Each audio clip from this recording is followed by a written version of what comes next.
My name is Lizzie Karen, and welcome to the channel I've created on my dreams of Atlantis. This was a really intense dream. I arrive at the dream on a beach. It looked a bit like a beach I already know from my normal life, but I think it's only because of the Pohutukawa trees that make it look similar. I noticed the trees because the red bottlebrush flowers were in full bloom and covering the trees. The beach is met with a gentle grassy slope that has many of these trees around the front and sides. Oh, by the way, the grassy slope, I don't think it's actually grass, it's some kind of moss, but it's a low-growing moss and it creates a very nice look, which is of a look of well-mown grass. I'm heading up the hill to a white building cut into the ground with a very large patio. Up to the right, as I walk up the slope, there is a very cute little cottage. Looks like it's made out of the solid part of some ferns. In New Zealand here, we call them pungas, so it was sort of that sort of thing. But it seems a bit out of place. Anyway, an elderly lady comes out and waves at me to come over. I change my direction to head in her way. She asks if I'm going to go to the party. I say yes, I am. So she wants me to help her up the hill. I'm a bit confused. Firstly, because she's old. And secondly, because she needs help up the hill. We have devices to help with that.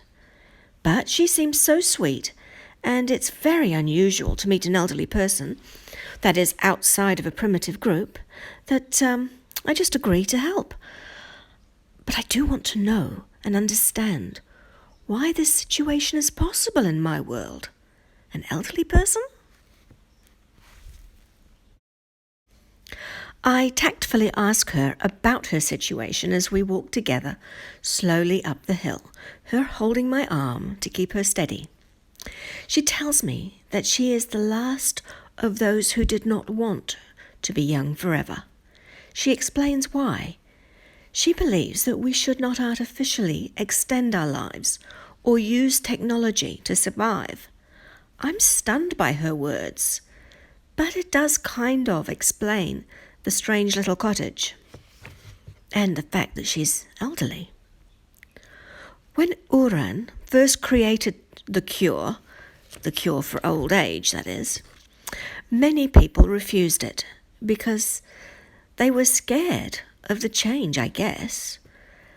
These tended to be the same people who struggled with new technology, and there was a lot of new technology introduced by Uran.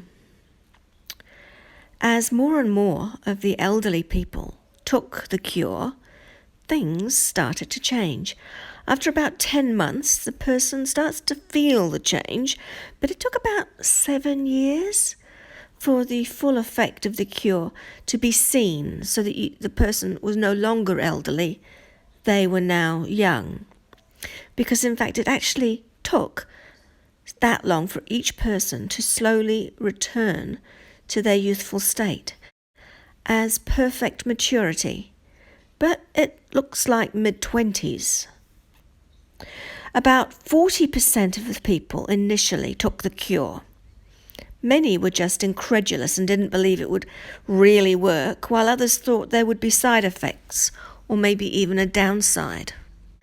After about 5 years of the cure, the percentage of people taking the cure who were elderly was about 80%. But there was a downside. Everyone was getting younger and feeling better and fitter.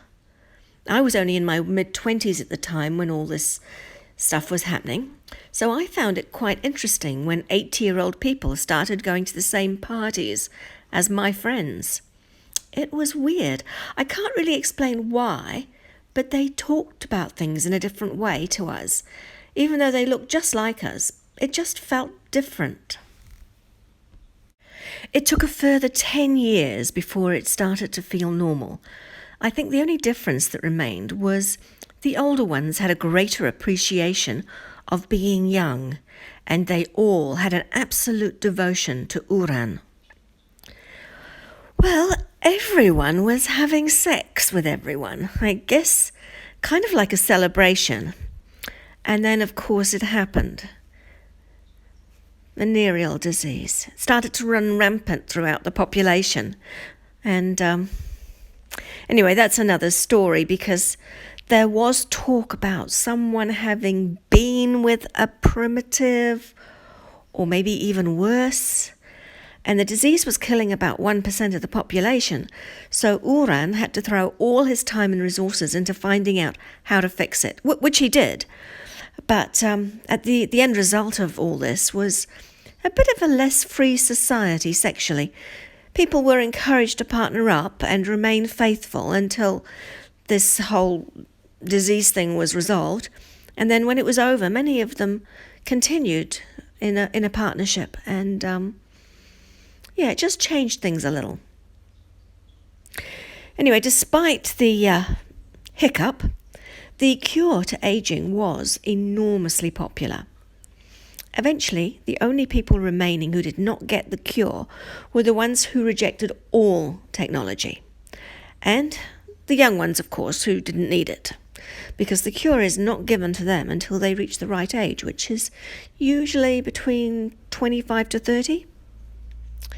Anyway, the old lady, she lamented the days in the past before Uran, and she said that nowadays it's rare to see a child.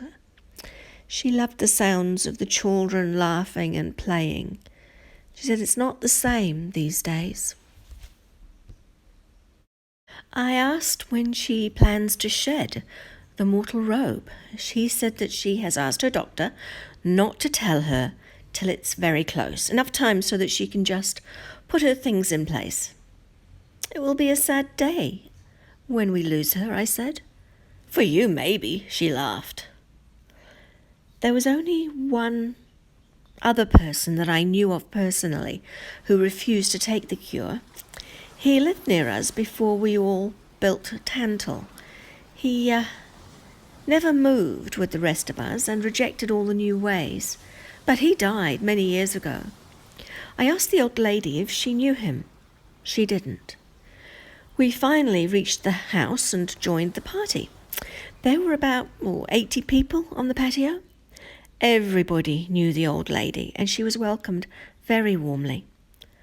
I, on the other hand, knew no one, except, of course, the old lady. Why then was I invited? Well, only because I am the sister of Uran. I attended on his behalf. The party was to celebrate the return of a team of people who had been living incognito amongst the primitives. Everyone cheered.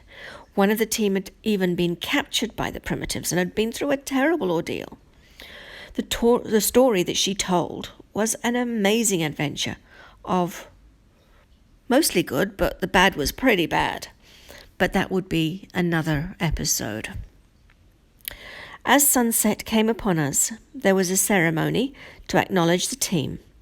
It was a beautiful event, as each person was presented with a collar that told of their achievements.